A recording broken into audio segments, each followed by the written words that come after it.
As-tu déjà ressenti une vague soudaine de colère, de peur ou de tristesse, sans trop savoir pourquoi? Ces émotions que nous ressentons chaque jour ont une origine bien précise dans notre cerveau. Elles influencent notre comportement, notre prise de décision et même notre santé. Mais bonne nouvelle. Il est possible de les comprendre, de les reconnaître et surtout, de les apprivoiser. Dans cette vidéo, on va voir ensemble d'où elles viennent, quelles parties du cerveau sont impliquées, quelles hormones sont libérées, comment reconnaître chaque émotion sur un visage, et quels outils utiliser pour mieux les gérer. Reste bien jusqu'à la fin, car tu découvriras des astuces concrètes qui peuvent transformer ta manière de gérer tes émotions au quotidien.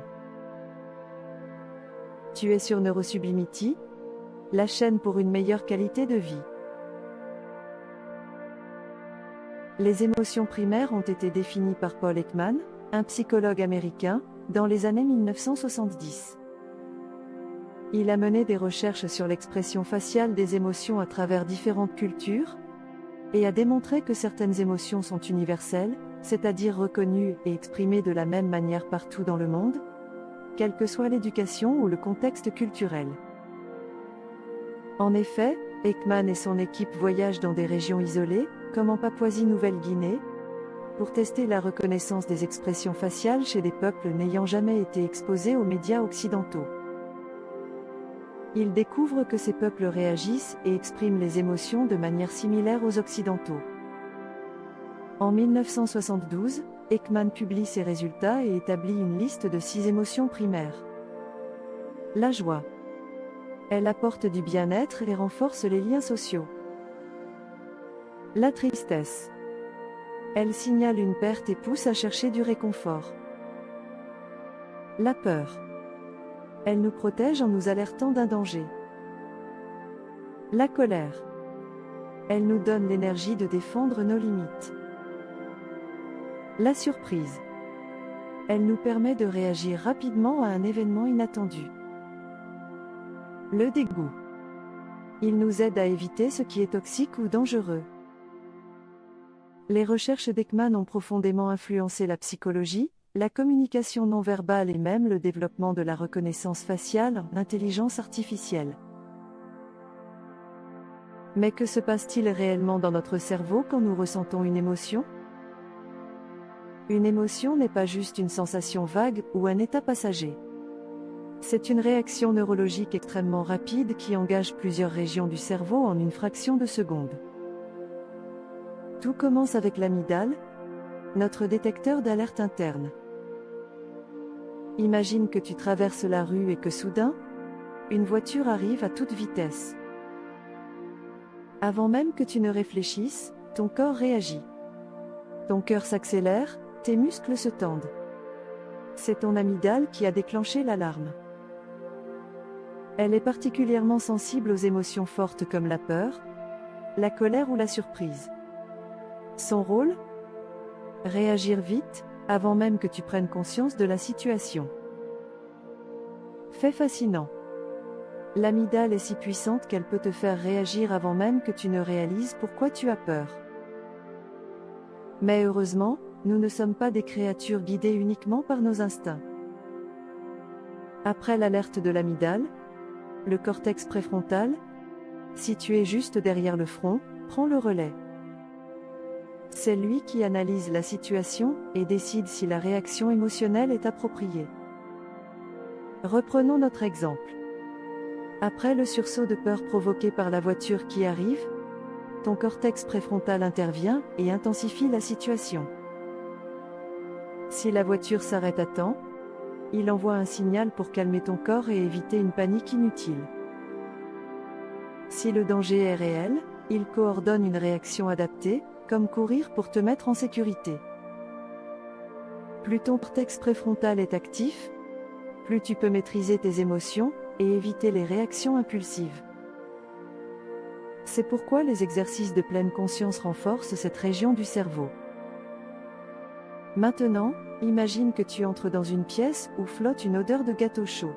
Et soudain, sans même y penser, Tu ressens une bouffée de nostalgie et te remémores les après-midi passés chez ta grand-mère. C'est l'hippocampe qui entre en jeu. Cette petite structure enveloppée dans le cerveau est notre bibliothèque émotionnelle. Son rôle ? Comparer la situation actuelle avec des souvenirs passés. Si une situation te rappelle un danger vécu, l'hippocampe envoie un signal à l'amygdale pour te mettre en alerte. Si la situation rappelle un souvenir agréable, il peut déclencher une sensation de bien-être et d'apaisement. L'hippocampe est aussi essentiel pour l'apprentissage émotionnel. C'est grâce à lui que nous comprenons qu'une expérience douloureuse passée, comme un échec ou une dispute, ne signifie pas forcément que cela se reproduira toujours. Ces trois structures, l'amygdale, le cortex préfrontal et l'hippocampe, travaillent ensemble pour réguler nos émotions.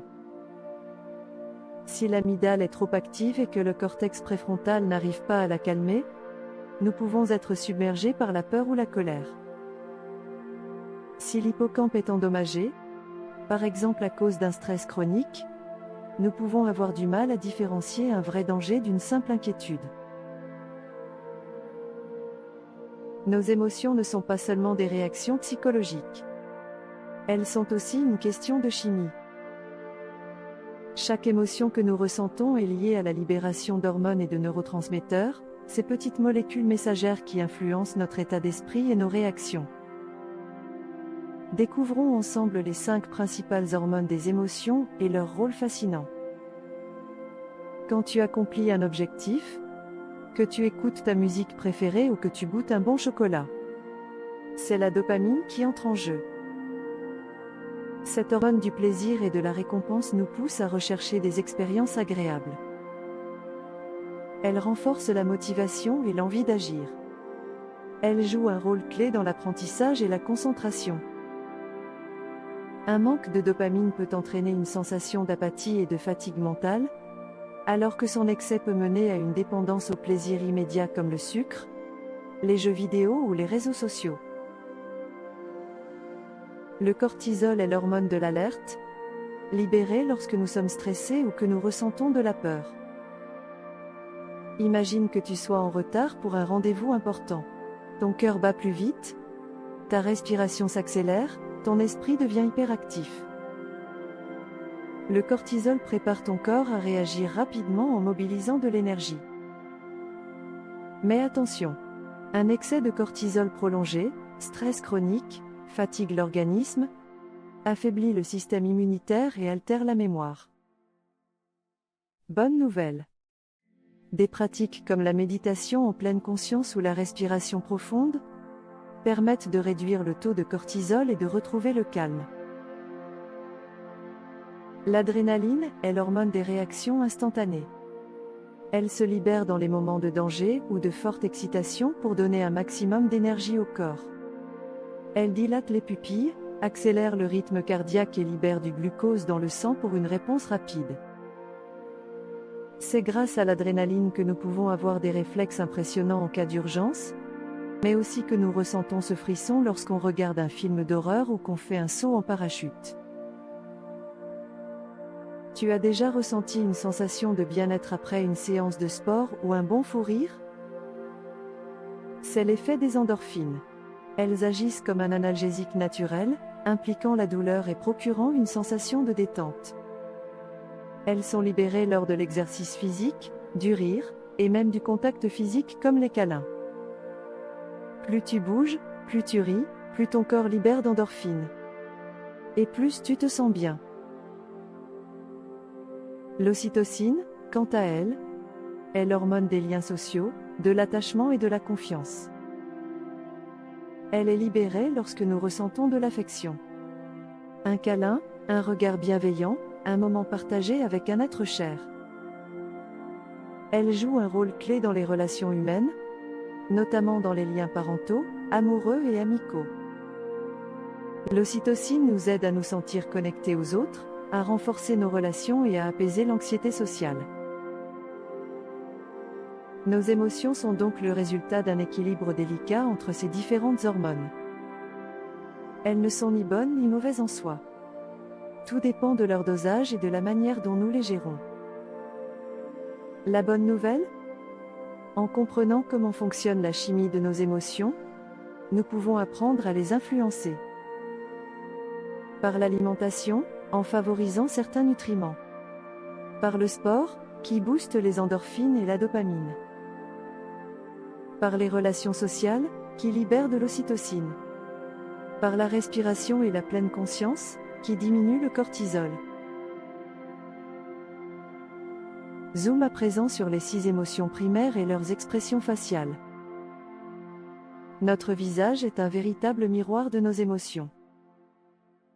En observant attentivement les expressions faciales, on peut comprendre ce que ressent une personne en quelques fractions de secondes, parfois même avant qu'elle ne prononce un mot. Mais ce qui est fascinant, c'est que certaines de ces expressions sont involontaires et quasi impossibles à cacher. On les appelle les micro-expressions. Elles durent moins d'une seconde et trahissent nos émotions profondes, même si on essaie de les masquer. La joie. Un sourire authentique ne se limite pas à la bouche, il active aussi les muscles autour des yeux, créant des petites rides appelées pattes d'oie. Si le sourire est forcé, les yeux restent souvent inexpressifs. La tristesse. Les sourcils se penchent vers le haut et forment un petit creux au centre du front. La bouche s'affaisse, donnant un air abattu. Souvent, le regard devient vague ou dirigé vers le bas. La peur. Les yeux s'ouvrent grands, souvent avec les pupilles dilatées pour capter plus d'informations. La bouche s'entr'ouvre, prête à crier ou respire plus vite. Les sourcils sont relevés et rapprochés, donnant un air tendu. La colère. Les sourcils sont froncés et rapprochés, formant des rides verticales entre eux.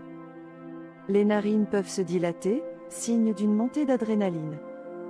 La mâchoire est serrée, parfois avec les dents visibles. La surprise. Les yeux sont ronds et grands ouverts, cherchant plus d'informations sur la situation. La bouche s'ouvre en O, souvent sans qu'on s'en rende compte.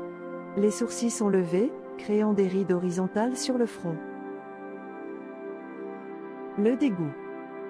Le nez se fronce, comme pour éviter une mauvaise odeur. La bouche se plisse et se contracte, parfois avec la lèvre supérieure qui se soulève. Parfois, la tête recule légèrement, signe de rejet instinctif. Ce sont ces indices subtils qui nous permettent de capter rapidement l'état émotionnel de quelqu'un, souvent sans même y penser. Mais attention, les émotions peuvent être masquées ou combinées. Une personne peut sourire tout en ayant des yeux tristes, ou cacher sa colère derrière une expression neutre. Observer ces micro-expressions, c'est un peu comme apprendre à lire entre les lignes du langage non verbal. Maintenant que tu comprends mieux les émotions et leur impact sur le corps et le cerveau, voyons comment les réguler efficacement. Parce que bien gérer ces émotions, ce n'est pas les supprimer ou les ignorer, mais apprendre à les écouter et les transformer pour mieux vivre chaque situation. Voici 5 outils puissants pour y parvenir.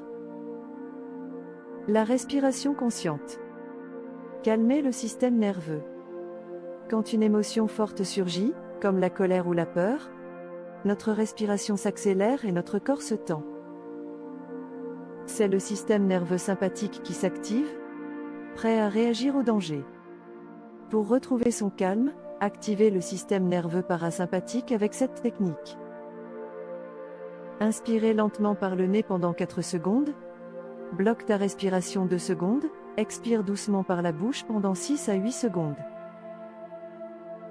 En ralentissant l'expiration, tu envoies le signal au cerveau que tout va bien, tu peux te détendre.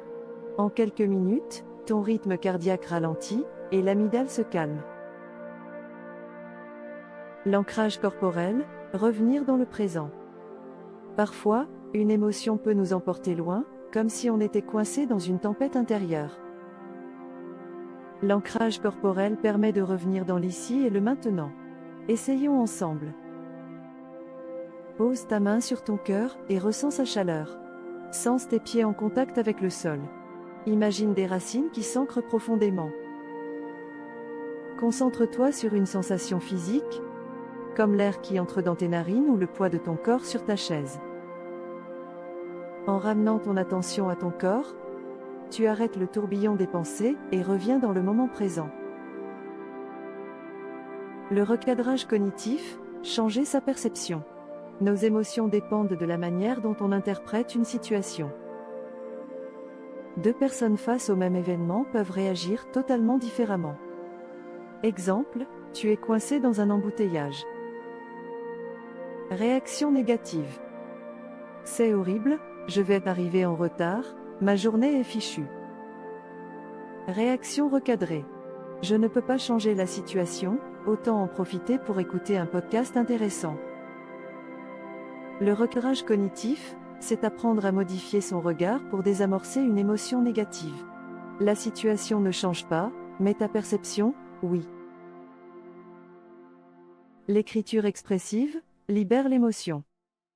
Quand une émotion te submerge, l'écrire permet de la sortir de ta tête et de la clarifier.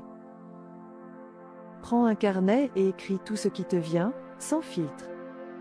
Laisse tes pensées se dérouler librement, sans chercher à bien formuler. Des études montrent que l'écriture expressive réduit le stress et améliore la régulation émotionnelle. Même 5 minutes suffisent pour apaiser l'esprit. Le sourire intentionnel, influencer son cerveau. Et si je te disais que ton cerveau ne fait pas la différence entre un sourire naturel et un sourire forcé? Lorsque l'on sourit, même sans raison apparente, nos muscles faciaux envoient un signal à notre cerveau, qui déclenche la libération de dopamine et de sérotonine, des neurotransmetteurs du bien-être. Essayons ensemble. Prends une grande inspiration et souris, même légèrement. Tiens ce sourire quelques secondes. Sens-tu ce petit changement intérieur? Même un sourire simulé peut progressivement améliorer ton humeur et détendre ton corps. Alors pourquoi ne pas essayer? Ces 5 techniques sont comme une trousse d'urgence émotionnelle. Chacune d'elles agit sur un aspect différent du cerveau et du corps, mais elles ont tout un point commun. Elles te permettent de reprendre le contrôle de tes émotions, au lieu de les subir. Les émotions ne sont ni bonnes ni mauvaises, elles sont simplement des messages. Mieux comprendre tes émotions et savoir les gérer, c'est un super pouvoir. Plus tu pratiques, plus cela devient naturel. Alors, lequel des outils de ta trousse vas-tu essayer en premier? Si cette vidéo t'a plu, pense à partager pour aider tes amis à mieux gérer leurs émotions, et abonne-toi pour ne perdre aucune vidéo sur le cerveau et le bien-être.